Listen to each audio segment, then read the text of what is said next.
जो आज तुम करोगे कल वही तुम्हारे साथ होगा। इसलिए किसी की जिंदगी जहन्नुम बनाकर सजदों में जन्नत मांगना छोड़ दो।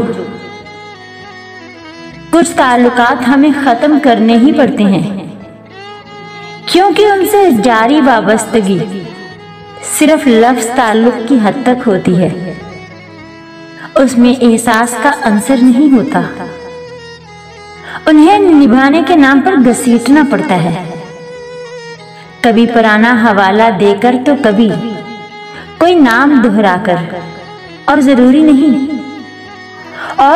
नहीं कि हम इतने कवि हों कि ऐसे ताल्लुकात को घसीट लें। मकाफाते अमल दस्तक